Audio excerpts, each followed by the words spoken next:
Good afternoon, everyone. Steve Parisi here with IBC Global. Hope your day is off to a great start as usual. Today, we have a special guest, one of my favorite guests, Elizabeth Morgan. How are you today, Elizabeth? I'm great, Steve. How are you? Good over here. It is a nice, cool day. Had a nice run this morning, and I'm feeling energetic, so I'm good.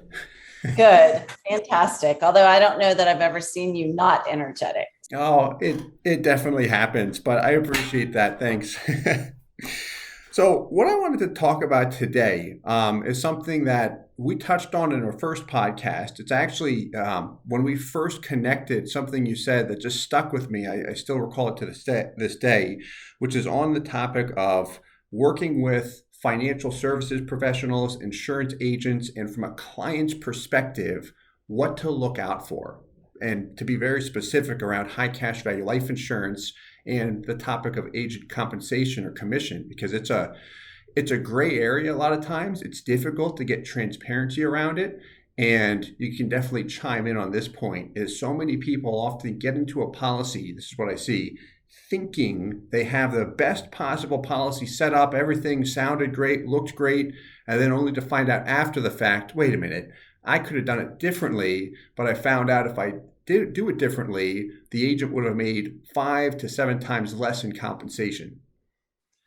Yes, that's exactly right. So, as a representative of buyers of various products, there's nothing that I personally hate more than, first of all, lack of transparency on the products, lack of transparency on the expense and the commission. So what I would always, tell buyers is don't proceed with any broker who isn't willing to give you an illustration that shows very clearly cost of insurance and the M&E lines, because you want to understand not only what the upfront commission of the broker is, but also what the fees and expenses will be moving forward. Now, I think, Steve, you've talked before, and I know you do a really good job educating people on the assumptions in the policies. So that also, though, is really important. What are we assuming the return's going to be? Because that can affect the value and the cash that you have to support the policy. But if we're talking specifically about the commission, I just want to kind of parse that out a little bit further. When you're thinking about buying a policy and you're thinking about a commission, it's really important to understand that the commission is going to be a drag on your cash value. So in other words, if you're buying a policy for cash in the future, as opposed to just a death benefit where your goal is to pay as little as possible and have a death benefit where the internal costs are important, but really your goal is the death benefit. If your goal is cash, then it's really, really, really important that you know what those commissions are. And you also understand the motivation of the broker, because there are products where a broker will make more and products where a broker will make less. So just understanding the mindset of the broker when selling you those products is incredibly important. Well, 100% agreed. And thanks for laying that out because, what you stated is 100% true, especially from a consumer's perspective. From an agent's perspective, they'll come in and say, well, there's different things in there that I could make an argument, and I'll kind of sum it up because I am an agent. I'm in that space and we deal with this frequently, is with a whole life insurance policy specifically. If someone's interested in cash value, like that's why they want to buy the policy as a safe, liquid, tax-free area to position money. Instead of purchasing a death benefit, if you're going to put any amount of money into a policy, the consumer, the policyholder, can actually choose where their money goes. And the fun part, I'll call it, is most people don't know that.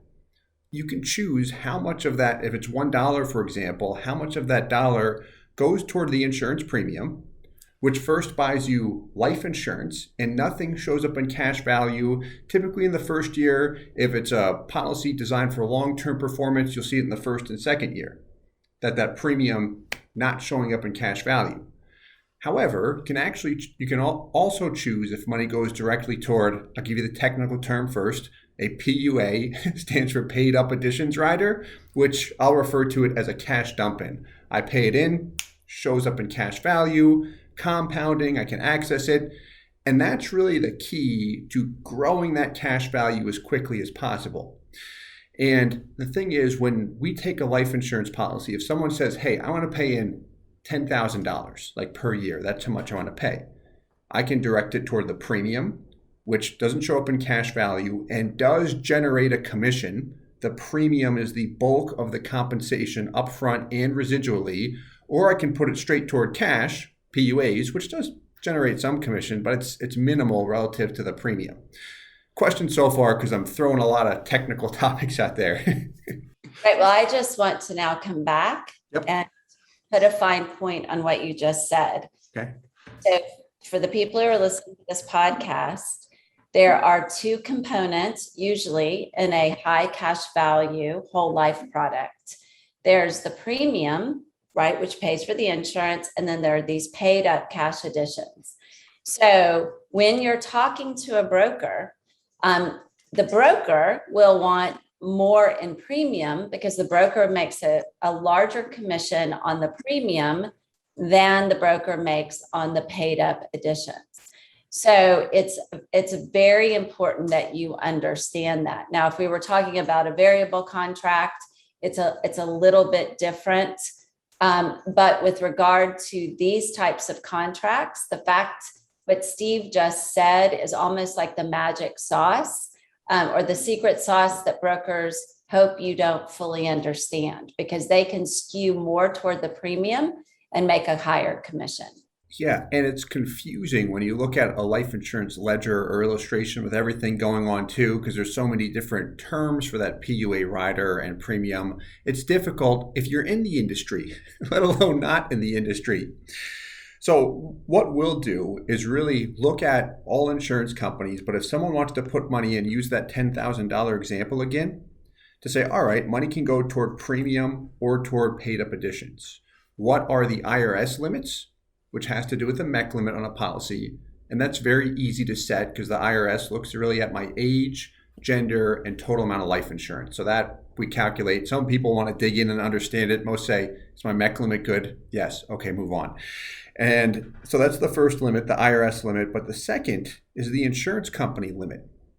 So an insurance company has limitations that they make aware to everyone as far as how much money a policyholder can pay into PUAs per year on top of their base premium. And what you'll find with a lot of the top companies, so the four major mutuals, which I'm a fan of because I see the actual proof of performance, most of them are right around a 10x. So whatever my premium is, if I'm paying in $10,000, I could have a $1,000 base premium, throw another $9,000 into PUAs for a total of 10. Right. And some let you go lower, some let you higher. The 10% is a kind of a general term grouping those four companies together. But that, in my opinion, as I kind of step back and look at it, I say, all right, you're taking advantage of the limits that the companies offer in order to squeeze down the premium, which does not give cash value immediately. And when you look at the guarantees, the lower the premium, the more money a consumer has. But then to your point, the premium is the number one driver of compensation. So when you minimize a premium for consumer value, 99 out of 100 times you're going to minimize agent commission as well. It's going to work like that. Yeah. Let me ask you a question, Steve. So let's just stay with our $10,000 contribution. $1,000 is going in as premium, $9,000 in paid up cash. Yep. And I'm presuming we're doing $10,000 a year into the policy. Yep. And I know the death benefit, which is driven by what the IRS requires. Correct. In 7702, I presume. Yep. Will also then, as the individual gets older, right, for that certain death benefit, isn't it true that the cost of insurance is going to go up as the individual ages, or no? So that is true. When you look at a whole life insurance policy, if you actually study the unit per every $1,000 of life insurance, as I grow older, the costs go up. With that said, though, with a whole life insurance policy, if it's set up right, the guarantees will always exceed that insurance expense. So when I look at my net growth year over year, the internal rate of return, that'll continue to produce a positive return, and it looks good. I mean, we can take a policy on someone who's 75 if they're paying the same dollar amount in as someone who might be 45 and have very, very similar cash value results, but the death benefits are drastically different. To get those similar results, we have to push that death benefit even lower on the 75-year-old individual. It takes a little bit more designing. But to answer your question, I talk too much and provide more detail.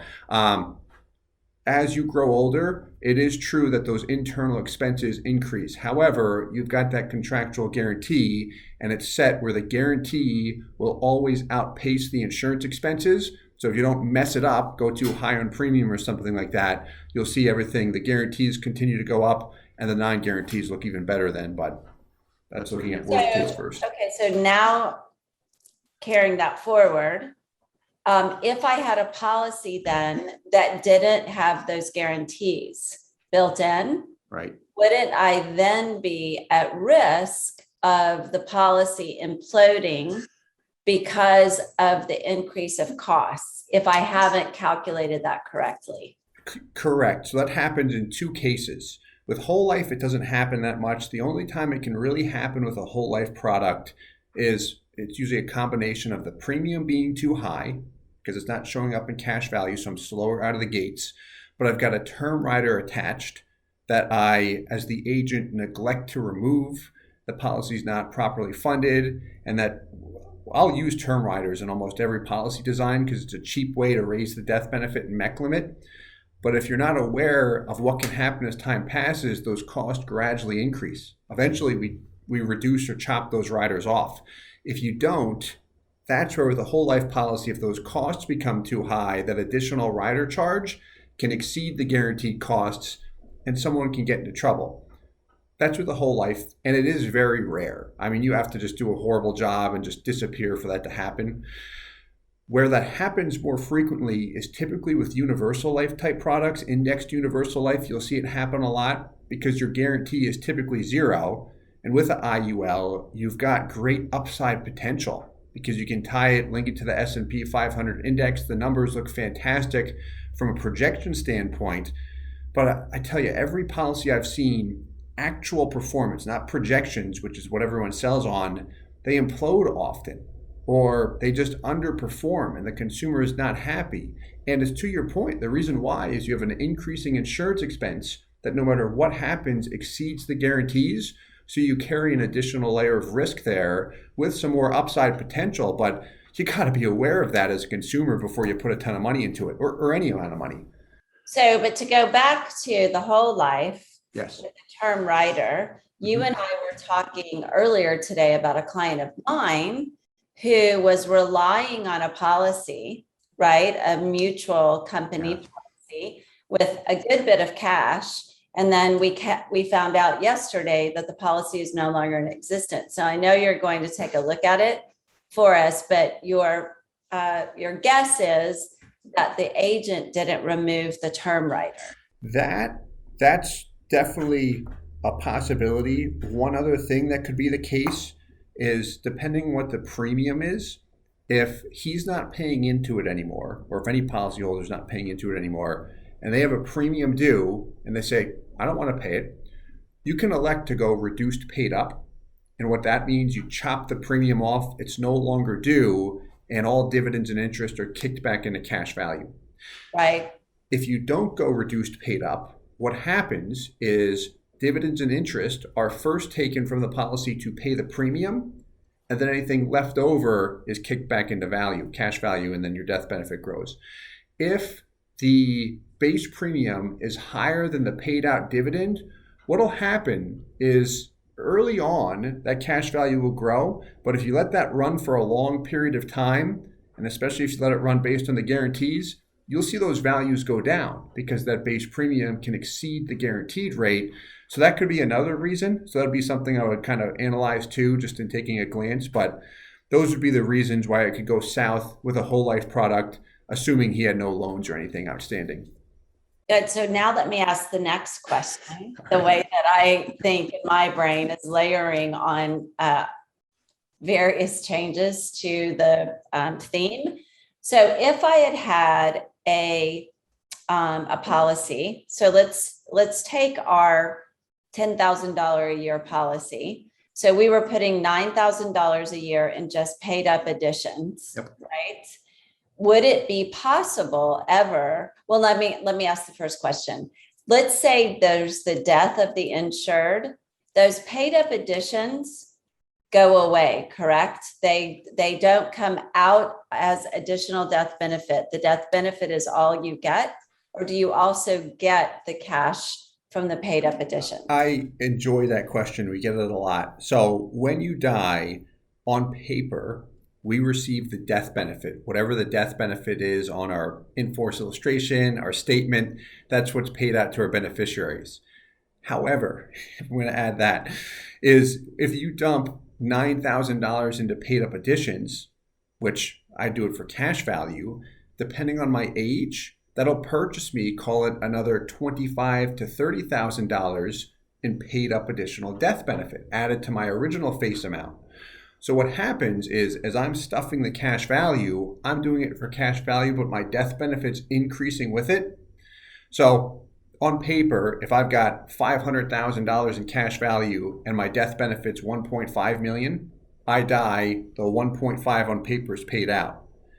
However, day one, before I paid anything in, my death benefit may have only been worth $500,000. Questions on that point? Go ahead. No, that's it. That was really the point I wanted to make. Gotcha. Because there's a lot of people out there who are saying paid up additions don't make sense.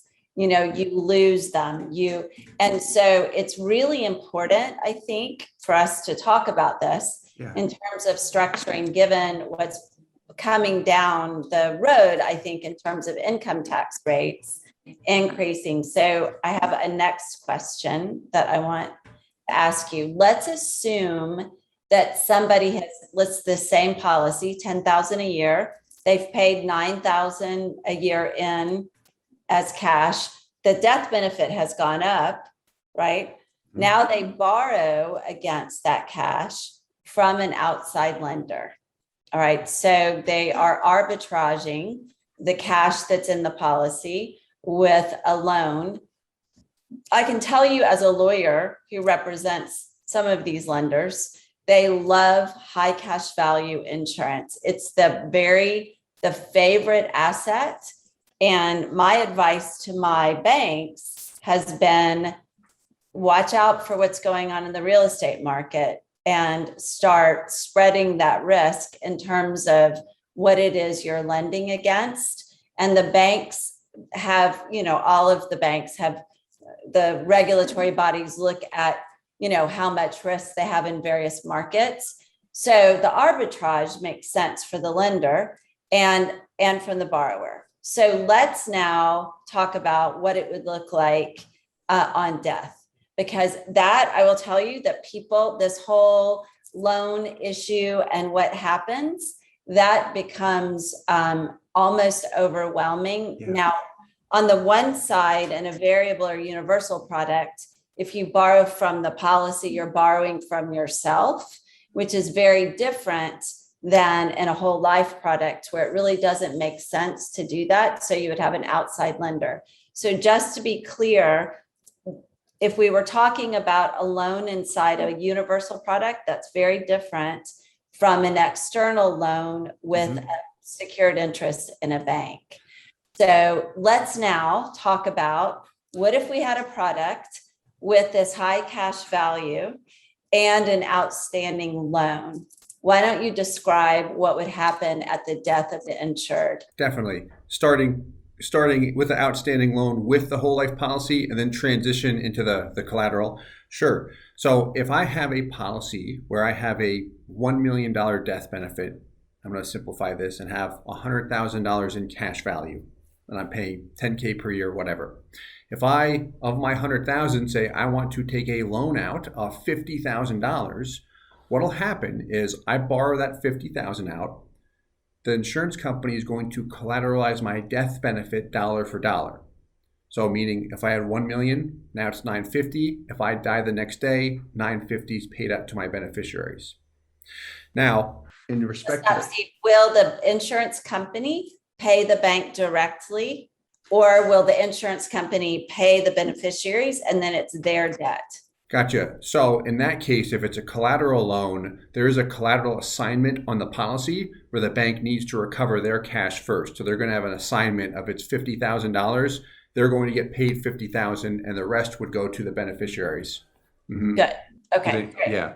Otherwise, yeah. And so that creates a preference in favor of the bank or the lending institution that gives them priority. Now, in most states, there wouldn't be creditors because it's going to the beneficiaries. But one of the things from a legal standpoint that you see is certain states don't have that same protection. California and New York are two that don't.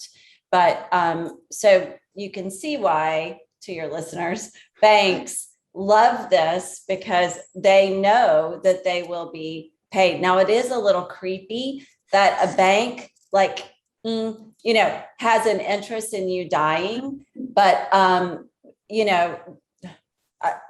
your family has an interest in you dying too, if you're worth more dead than alive, which I frankly am at this point in time. But hopefully they love us enough to not knock us off. So, but without going down that road any further, that collateral assignment then makes things very simple and really very straightforward. Correct. 100%. And one thing I want to touch on too with the collateral loan through a bank is if I don't do that, if I just borrow from a policy, loan rates on whole life policies typically range between 5 to 6%. You can find some with a 4.5% loan rate. One new product I saw has a 3% loan rate, but at the same time, it always goes up to 5%. And that's borrowing directly from the insurance company. And the thing is, like a loan for my policy is very convenient. That's nice. I don't have to pay it back. I can pay it back at leisure. That's great. But when you look at the rate, 5% is high, especially like what I see all the time is someone will state, hey, you're borrowing at 5% from your policy and you've got this 6% dividend. That's what the company's paying. But I'm like, people get upset with that because a dividend rate is not what you are actually earning on the policy. It's a gross rate after the company's insurance expenses. The net IRR, the net return, if you want to call it that, will fall in a dividend rate of 6%, typically around 4, maybe 4.5%. Like that's my net growth. So when you really break it down, it's like, okay, I'm earning 4, I'm paying 5, it's a negative 1% spread. And people are not comfortable with that. So then flipping to the collateral loan, that's where if I'm going to earn the same 4 to 4.5% on the policy no matter what, and now I can leverage that and get a loan at, call it, I'm used to 3%. The rates you shared with me made my eyes shoot out of my head. But that's where it becomes a positive spread. Right. I mean, so what Steve, you and I are talking about then is creating a vehicle to provide for income tax-free growth inside of a policy. And I want to talk to you about what those options look like in terms of that.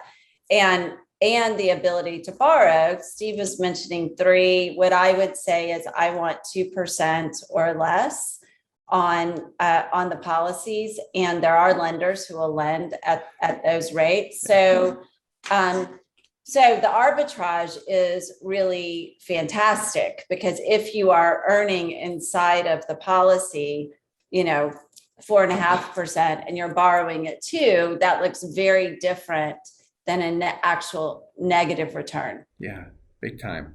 And then, I mean, we can talk about that all day. And when people hear this, they're going to be, tell me more. So Yeah. We'll make sure So we're ready for the time. I think that, a lot of your listeners are doing infinite banking. They kind of follow that Yeah. mindset. So for the listeners who are thinking about that, that is, this is a similar, it's kind of along that same line of thinking. But in order to use this asset in the infinite banking world, you really do need to have a lender who can lend at something to create actual arbitrage against the asset. Yeah, 100% with you. This way you continue to move forward, not backward on your overall money. Right. Which is exactly what we want. Yeah. The one thing I wanted to ask you, and this, I'm looking at the clock, we may have to do this next time. Just when we first met, you mentioned there was a story where you're giving a presentation and these insurance agents are yelling at you. So this is going back to the topic of commission. And why that stuck with me during that conversation we had is we get I don't want to say the exact same thing, but we'll create content, just transparency around how compensation works.